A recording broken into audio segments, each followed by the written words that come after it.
Welcome to the Internet Chess Club.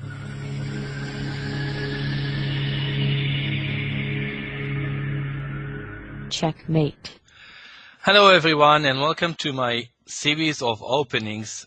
I am Grandmaster Ronen Har-Zvi, known to most of you probably by Indiana Jones and the many either Simul or Crazy Bullet games.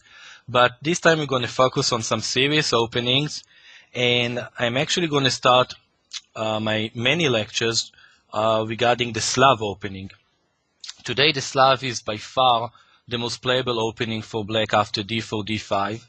The main reason for that is the immediate fight for the center, and almost all top players, if not all top players, are playing it both for the white pieces and for the black. The line that I've decided to choose for this lecture today was played in few games in the Mexico World Championship. One extra critical game was between Aronian and Anand. Anand, playing the black pieces, got a very important victory very early in this tournament over one of the main rivals, Aronian. So without much talks, let's start and look at the key position before we start discussing it. Aronian was white, Anand was black.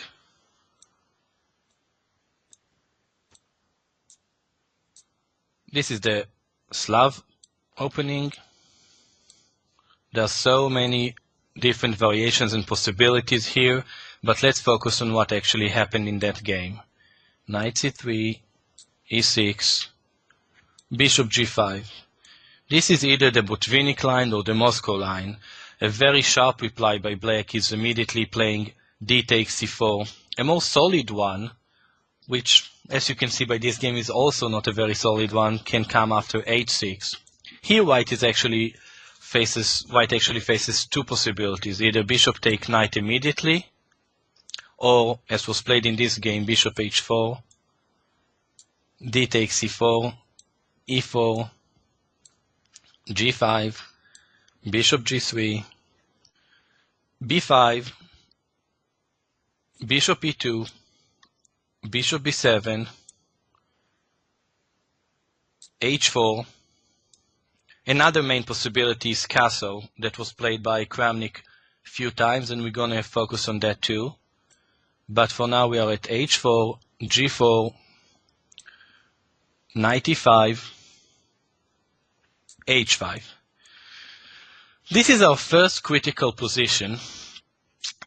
Black trying to avoid complicated play or extra complicated play, trying to avoid the Botvinnik line by playing h6 on move 5, but still white not taking on f6 and getting a very complicated position with a pawn down but compensation.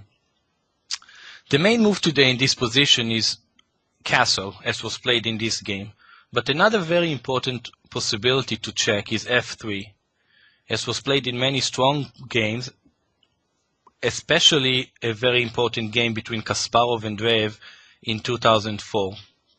Kasparov was playing white and played f3, and after his opponent reply, knight bd7, f take g4, h take g4, castle, Dreyev played the shocking knight takes knight, bishop takes knight, and managed to surprise Kasparov in the opening, a very rare thing to do, with knight d7. This amazing move, knight d7, was prepared by Dreyev in his second for already the FIDE World Championship in 2004.